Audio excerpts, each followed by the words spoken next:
Hi, welcome to CNET offices in San Francisco. I'm Connie Guglielmo, Editor-in-Chief of CNET News, and I'm here today to introduce a very special guest speaker. Alex Garland is known to many of you for his sci-fi work, books, scripts, directing projects, and we're going to talk to him about those projects and something coming up in the next month. So please join me in welcoming Alex Garland to CNET.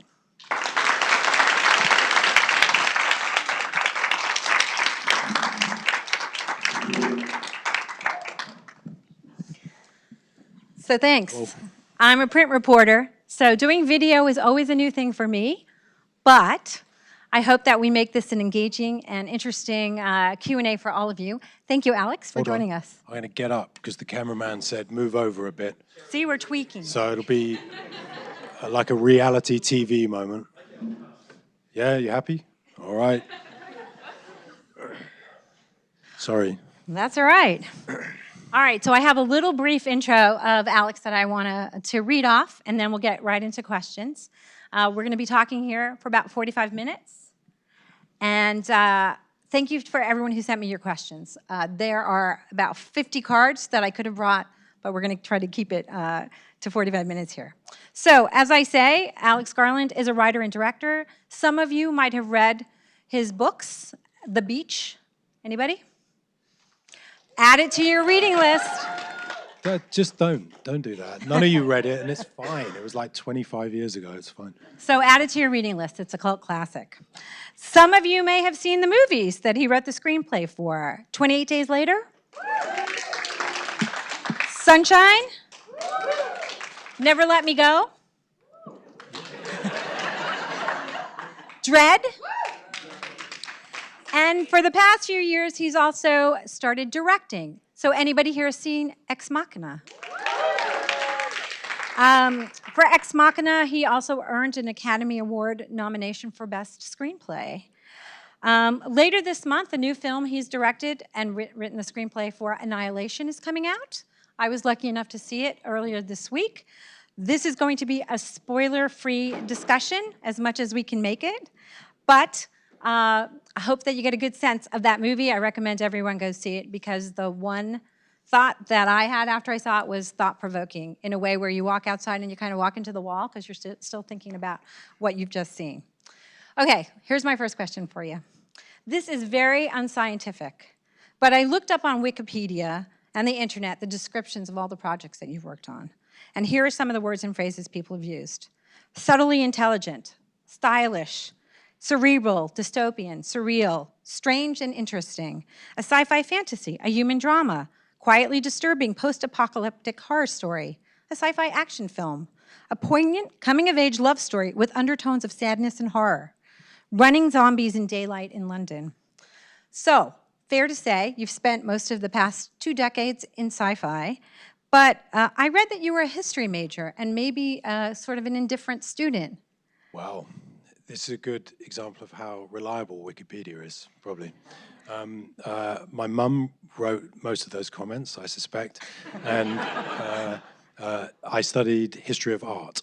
Ah, history of art. I did at Manchester University between, I don't know, age of 19 and 22, but yeah, no, I did. I was there, I studied history of art and was barely present.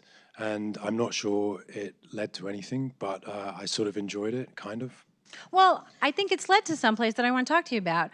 The big discussion in tech land these days is about people getting into science and technology, engineering, math, STEM. And I read, and maybe I'm wrong, that you got into science in your 20s on your own and sort of discovered it, which is an unusual way for people to get into the topic. That is true. When I was at school, I struggled actually at school, and I'm 47. I think probably education's a lot more kind of relaxed now in some respects, or I hope it is. We got streamed into like slow groups and fast groups and stuff like that. And some of the things, certainly things like mathematics, in fact, pretty much everything, I was in the slow group. And when it came to science with physics and biology and chemistry, I wasn't able to take any of them as exams because my performance wasn't up to it. So I had to take this thing called environmental science, which is what they gave to people who couldn't do the real science. And I think I just figured that it was all beyond me. And in many respects, it is all beyond me, except that as a lay person, I can be interested in it.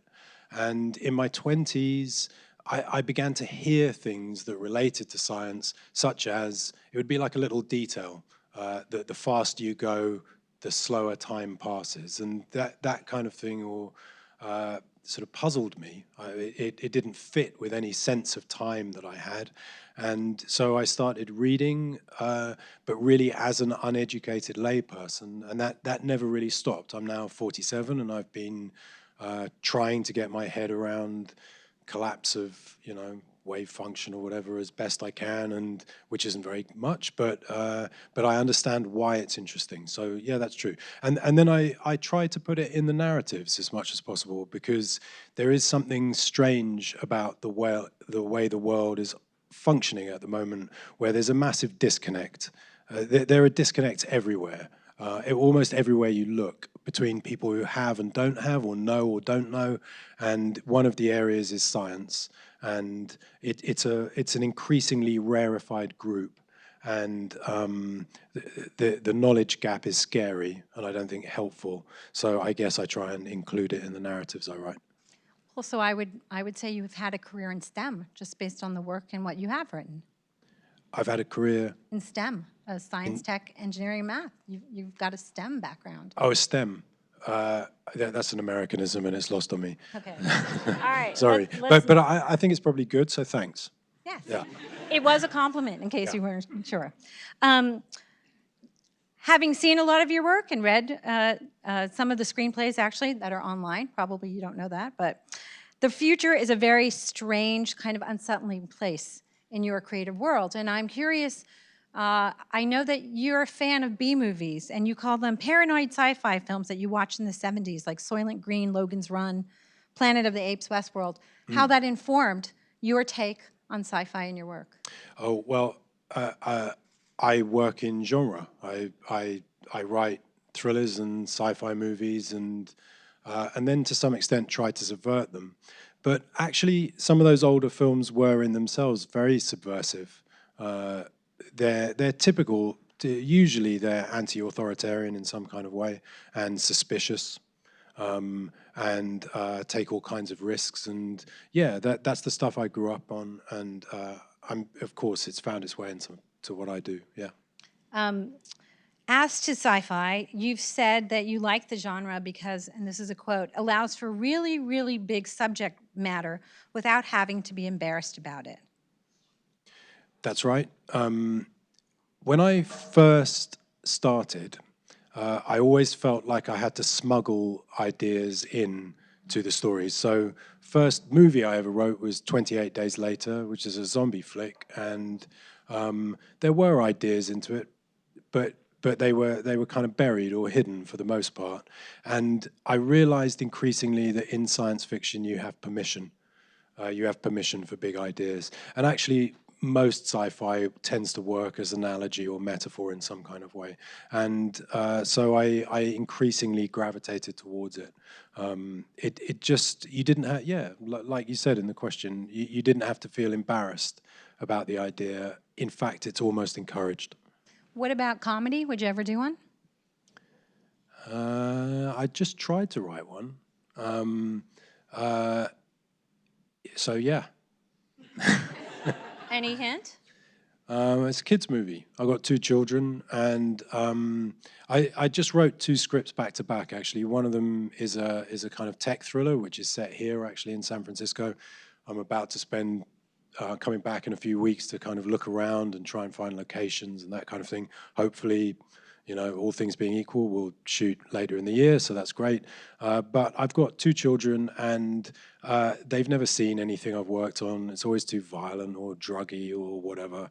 And so I thought I will try before my daughter gets too old to do one kids movie. She's 10. If I can get it done within the next 2 years, she'll be interested. Okay. What about VR? Ever thought of doing a movie in VR? I'm a big video gamer. I love video games, and so I'm aware of VR. I've got the PlayStation VR headset, and a friend of mine has got Oculus Rift. He got it set up and running because he's super smart, and this was maybe before it was like commercially available. They had like a development kit for it or something like that, and I think it's amazing. I think its application, probably this is the kind of audience that would correct me, its application seems more suited to video games than to filmed narrative.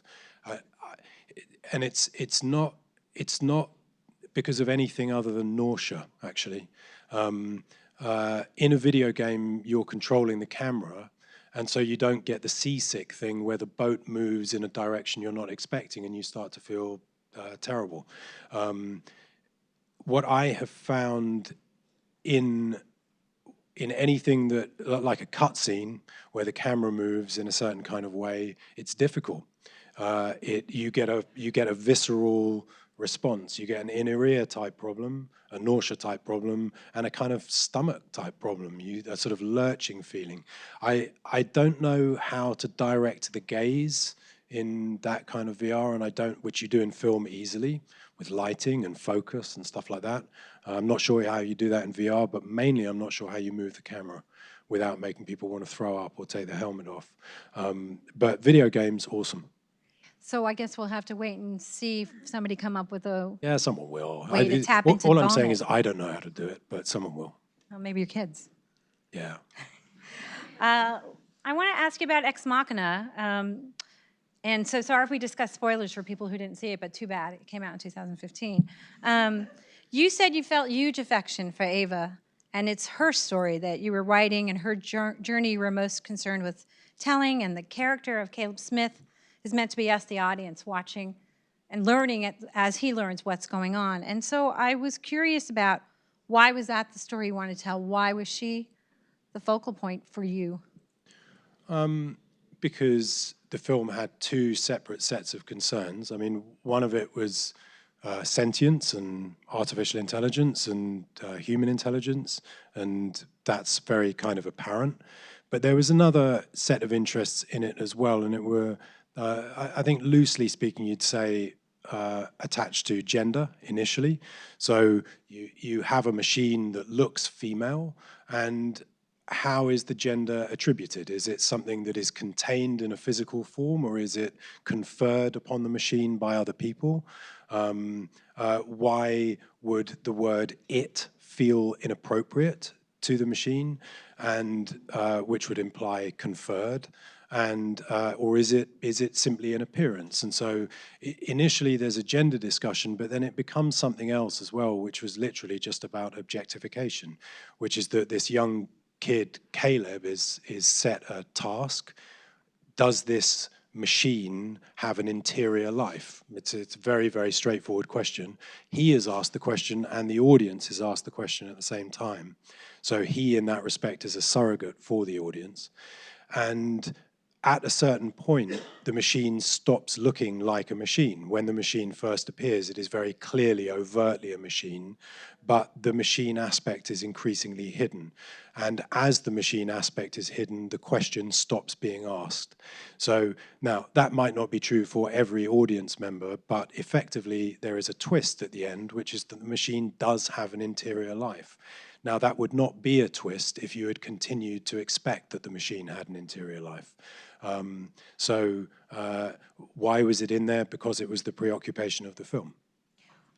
Any plans to continue the story? No. Okay.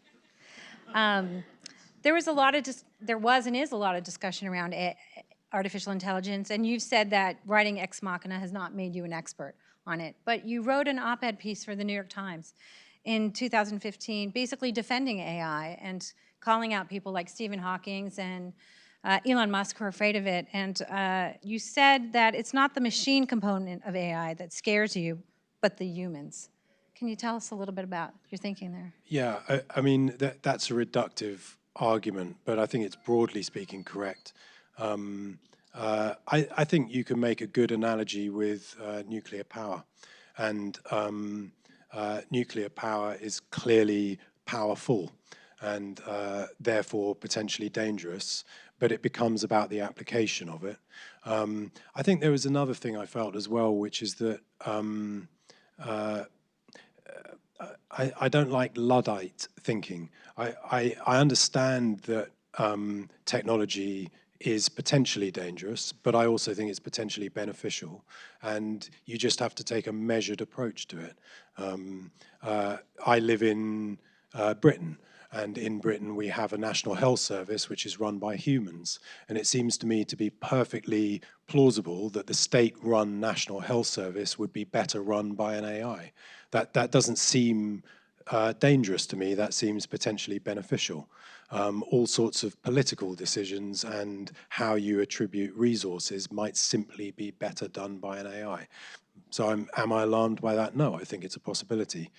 There's other areas in which AI could potentially be very dangerous. So it's not to take a benign or paranoid view, it's just to take a measured view. How much AI have you adopted in your personal life? Do you have a smart speaker? Do you talk to your phone? No, I don't. I'm sort of slightly too old, maybe, but my son does. You know, I've noticed when he sends a text message, he doesn't type it in; he talks it. I'm sort of used to the disconnect in some respects.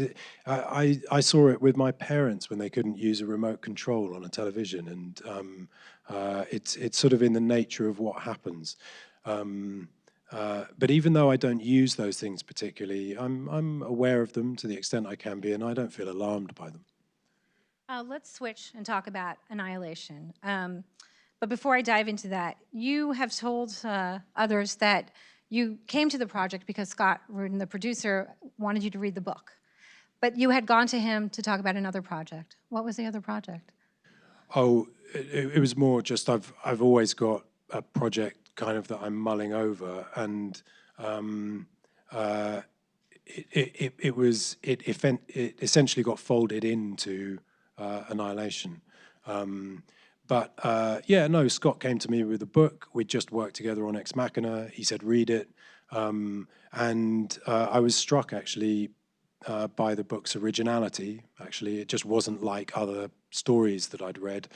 One of the things that happens with stories is that we repeat them. We say the same story again and again and again, and we change details or elements, but essentially it's the same story. And this felt outside of that, and for that reason alone, I was very attracted to it.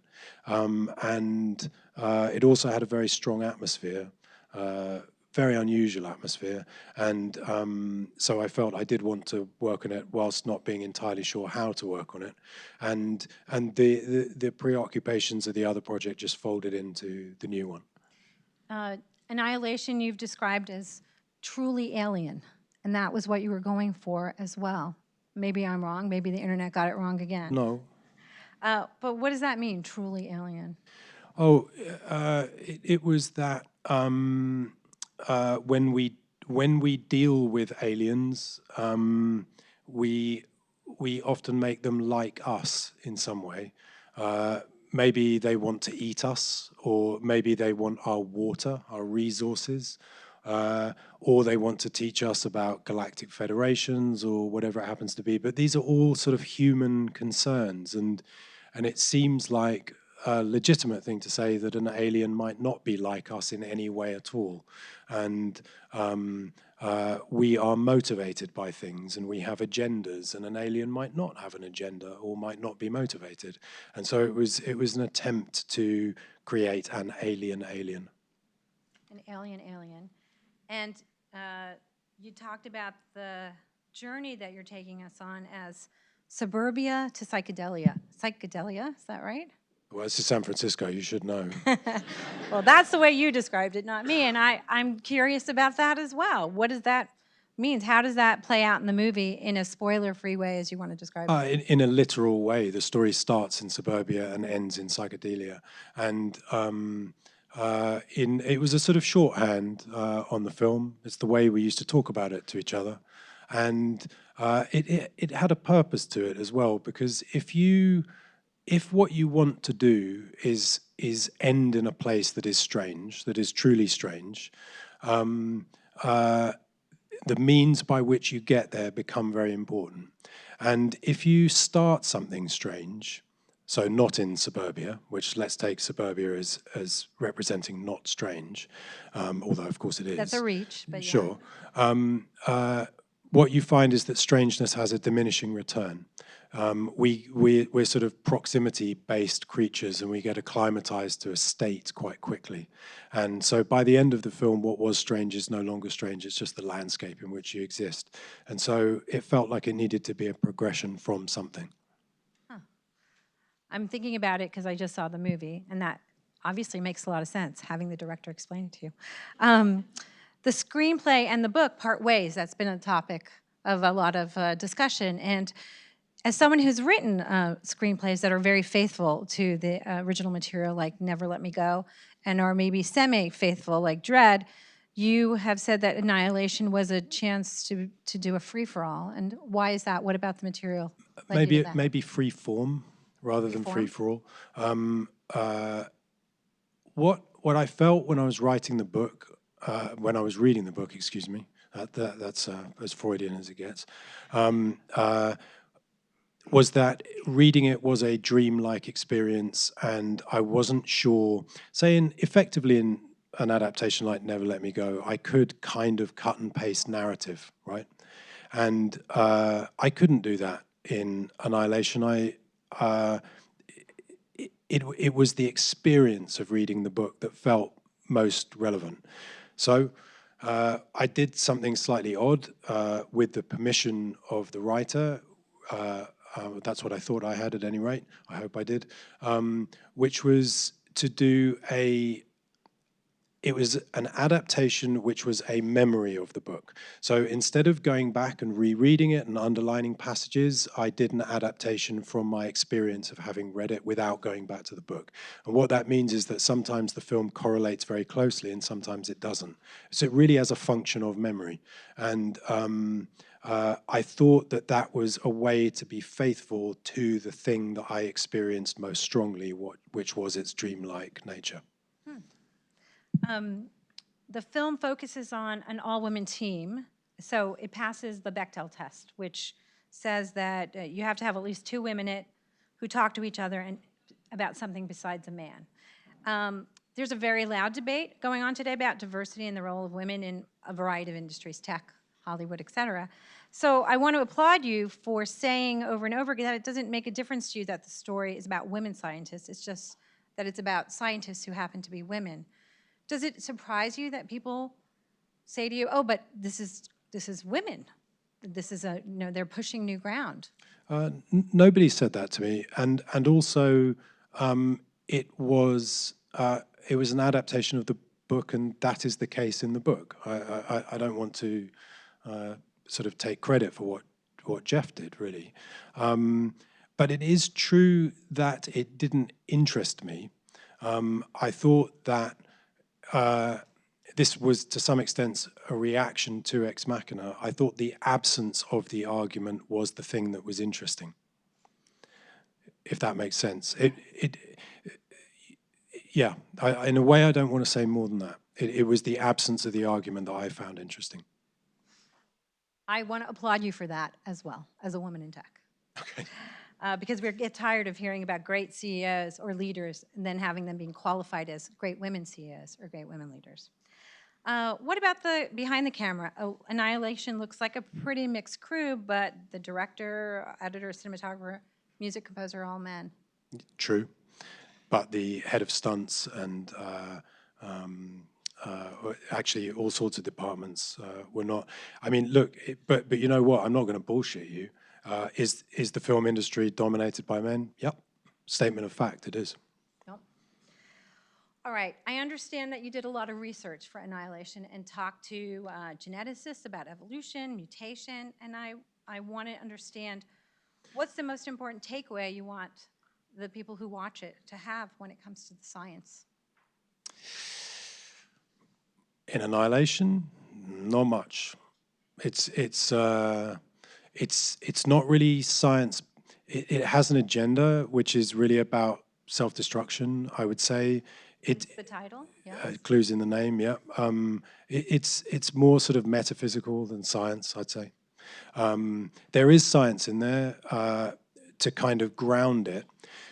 There is a principle, this might sound strange, but if you think of a dream, if I'm saying that what this film is dream-like, dreams feel grounded in some strange kind of way. So now this is a dream, and to my right there's a grand piano, and a couple of moments later it's a polar bear. And you don't within the dream say, why is the grand piano now a polar bear? It's actually part of the dream logic, and it's part of the dream you're having, and it all makes sense. And so it felt important that the film had that strange sense of grounding in it. But it's also like not free for all, but free form. It has that quality as well. So it was a sort of mixture of the two. I wouldn't really take the science too explicitly in some respects, although it's there. Did you have fun making it? No, it was a nightmare. It was a truly unpleasant film to work on, but well, it's just a statement of fact. But I'm very proud of the film, and I'm proud. It was made by a collective. I work in a collective. Some of the people, I've worked with them for 20 years, and we worked flat out hard on this. And it was a good group of people. Not easy, not fun, but we ended up with something we collectively felt proud of. It's going to be distributed in a very unusual way. We'll be able to see it here in the US, in China, Canada, and then Netflix has the international distribution rights. I think everyone knows how you feel about that. You designed a movie for the large screen. I'm curious, though, what you think about streaming services as a way to distribute movies and what the potential you see there. Yeah, it's an entirely separate issue. And what I feel is that broadly it's a good thing. If I ask myself what is the best bit of filmed drama I saw last year, it's Handmaid's Tale, and I saw that on a streaming service. I think some of the most sophisticated adult content, adult meaning morally complex rather than pornographic, was on streaming services. And on the small screen in general, I'd say, on television or streaming. So I think it's good. And it disseminates stuff very widely. And it is more comfortable with complex matter, I would say, than the big screen is. The big screen has a problem, which is its opening weekend. And the films cost a lot of money, and if they don't generate a lot of money in the first weekend, people lose their jobs, people don't work again. It's sort of serious and difficult. Streaming services are different. It's a more passive relationship. It's $10 a month or whatever it is that someone's paying to participate in it, and it allows for more creative freedom. So I think that's a good thing. Well, and you can also pause, take it back, and go, what? Right, and watch it over and over again. And that too. Do you binge watch? You mean just like watch a ton of stuff in a day? Yeah. Yeah. Aside from Handmaid's Tale, what have you binge watched? Last Man on Earth. I think that's it. Okay. It probably isn't. There's probably other stuff. I can't think. Well, there must be some kid stuff that you get sucked into. No, I don't. I can walk out the room. Oh, you know what? I like Adventure Time. I watch that with the kids. Fun. What movie would you like to see made that you would never make yourself?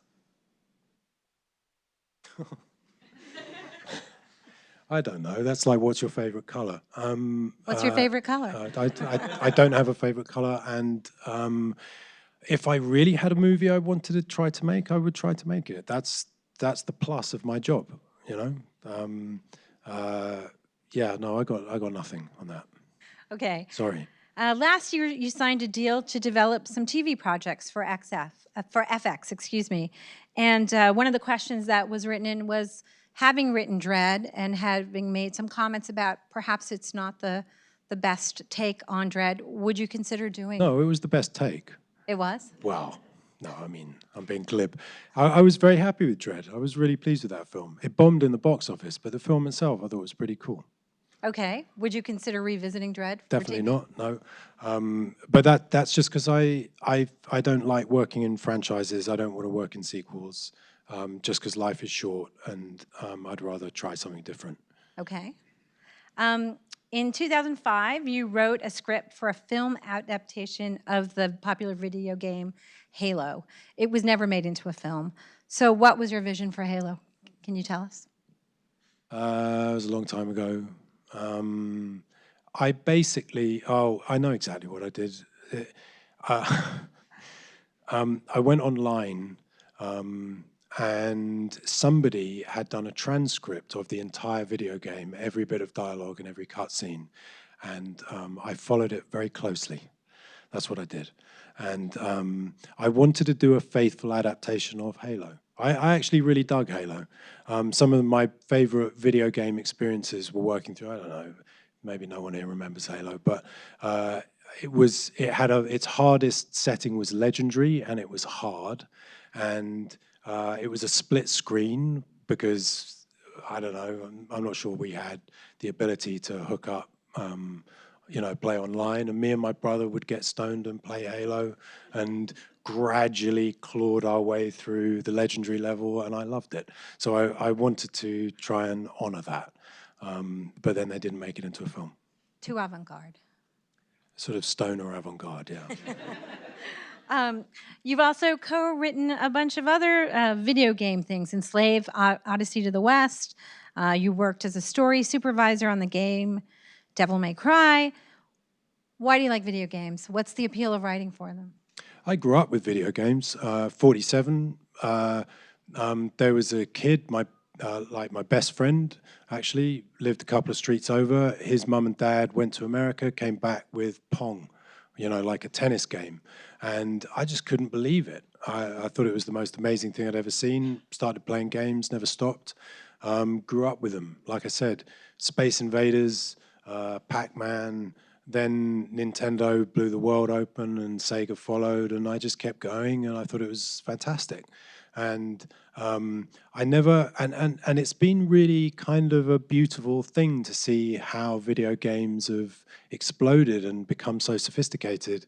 If there's any gamers here, you'll know probably The Last of Us, which is the most amazingly sophisticated narrative with complex morals, of the sort I said streaming services is doing so well. Well, there it is happening in video game, and I enjoyed working on it.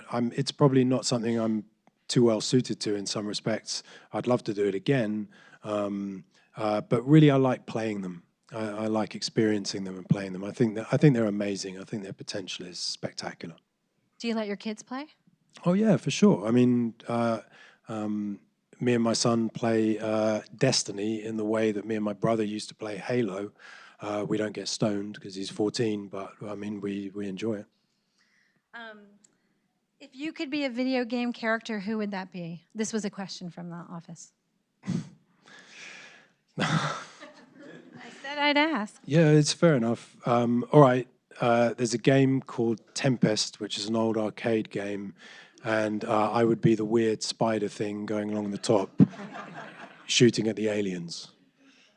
I want to ask you just about tech in your life. Are you addicted to a piece of tech? No, I'm kind of separate from it. I've never been on Twitter or Instagram or Facebook or any of that stuff. My kids do it. I come to all these things late, and I actually think I need to get up to speed with it more. It's not a judgment, but there is stuff about it that scares me. I don't like public crucifixions at all, and I'm really sick of hearing about it on the media. If I was on Twitter, I'd be dead. I'd be crucified, I'd be hung, drawn, and quartered because glancing thoughts cross my mind and I haven't thought all of them through, and I make mistakes and I change my mind the next day, and I find the rush to judgment kind of sickening, actually, and also banal. Kind of banal and boring. I'm truly, truly tired of it, and I don't want to be part of it. I feel anxious about my children being part of it, but what am I going to do? There's the way of the world. Okay, well, that was not a squishy answer on social there. Self-driving cars, good or bad? It depends if they crash and kill someone. I mean, let's broadly say good as long as nobody gets hurt. Okay. Fair enough? Would you go for a ride in one? Yeah, sure. What technology do you wish were invented specifically for you? Uh, Time travel, anti-aging, longevity, new lungs, that kind of stuff. What technology do you wish were never invented, aside from social? Nothing. I mean, if I really thought about it, maybe something, but like I said, I'm not Luddite. I don't know if that saying that means anything to people. Luddites being the people that smashed up the looms during the Industrial Revolution and were anti-technology, and I'm not anti-technology. I'm scared of its applications, but the technology itself, I think, is neutral. Usually, I think. What do you think of Silicon Valley? You visited here a couple of times. As you said, you're about to hopefully set a movie here. TV series, yeah. TV series. I think it's intriguing. I think it's a sort of self-fulfilling prophecy of its own sort in some respects, and it's clearly on a kind of expansion scale. It scares me because I'm left-wing and old-fashioned in some respects, and what I see is very, very powerful corporations without much oversight. Government correctly has checks and balances built into it, and I don't see the checks and balances here. I see capitalism, and capitalism is dangerous. Capitalism is more dangerous than tech. I believe in regulation, and so it scares me. I don't trust it. It's unelected. I don't believe that purchasing a product is equivalent to election. It is a different thing. You can unelect someone later. You can't unelect the corporation. So I feel wary. So don't own a lot of stocks in tech then. I don't own any stocks in anything, as far as I'm aware. But that in itself isn't a judgment. It's just laziness. I'd like to make money out of it if I could. That would be cool. But it's more. No, I'm talking about broader step back things. If you guys are tech people, you guys are powerful. You know, with power comes responsibility. Take it seriously. That's all. Aside from social media, is there something that stands out for you that you think tech has done particularly wrong? It's been quite a year. I'm not saying social media has done it wrong. It's not the social media, it's the way it's used. It's people being kind of crude, acting like a mob. That's not the media, that is the behavior of the people within the media. It's people not being forgiving in the way that we are when the person is standing in front of us. Have tech companies done stuff wrong? Yeah, of course, I'm sure they have. Every corporation, every person has. That's maybe the point. I'm not talking about it in those terms. I'm saying power. Power is dangerous. Tech companies are powerful, therefore they need some kind of regulation. That's all. Just circling back, because we're going to wrap it up here in a few minutes, but Annihilation. It's definitely a thought-provoking movie, and people are going to have expectations having seen Ex Machina. What's the best thing that you want people to say after they walk out? What do you want them? What would you consider high praise? I'd be grateful if they went in the first place. If they walked out feeling that it was a kind of visceral, thought-provoking experience, that would be ideal. I would say it's probably a film to see with an open mind, and hopefully a film that stays with people to some extent. That's what one always hopes, I think. It has a definite mood, and I wondered, did you listen to any particular music to get you there? Because the music is kind of interesting. When I was watching the preview, people were kind of following along with your soundtrack, And I just wondered what the inspiration was when you sat down to imagine what that would be. Well, and I know it's hard for you because you haven't seen the movie. Sorry. Well, I work, I think, as I've said, in a collective. I'm not controlling those things. I'm not interested in pyramid structures. And the people responsible for the music are, in a way, the people you should ask. I thought the music was beautiful and powerful, but I didn't write it. And it was written by these two guys, Jeff Barrow and Ben Salisbury. And Jeff's in a band called Portishead. He's not really from a film background. He's from a rock background, I guess you'd say. And Ben's an old mate of his, and they make beautiful music together. And I just dug what they, the way they responded to the work that everyone else was doing, and that was their contribution.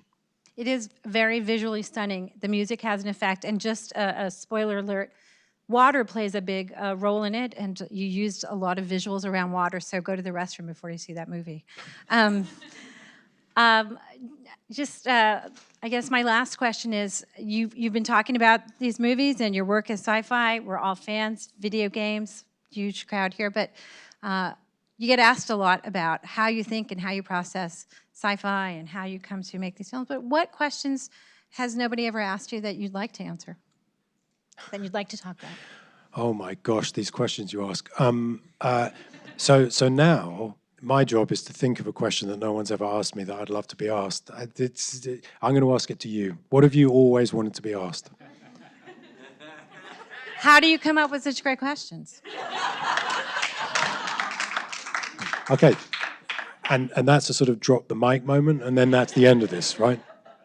We can certainly end it here. Good. Thank you very much, Alex Garland, for joining us here at CNET. Thank you. Well done.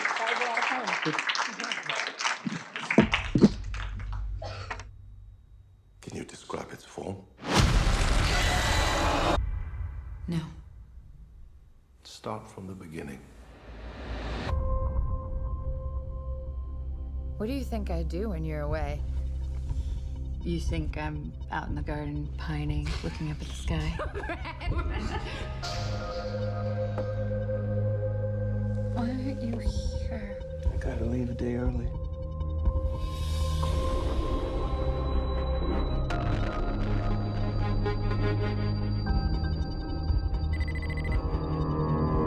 Your husband's here. Let me see him. He's extremely ill. You have to tell me where he was, what he was doing. It was his decision to go in. It's something they termed the Shimmer. We've sent in drones and teams of people, but nothing comes back. But something has.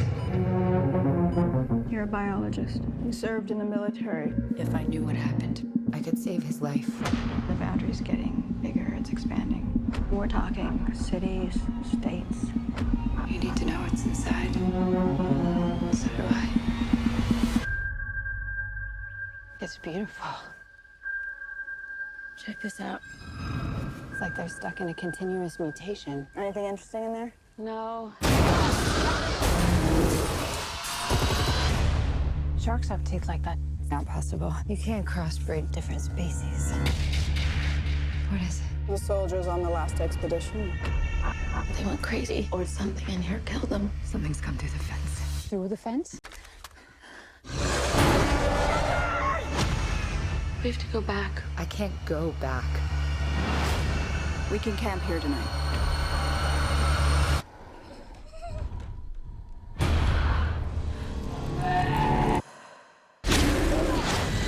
It's destroying everything. It's not destroying. It's making something new.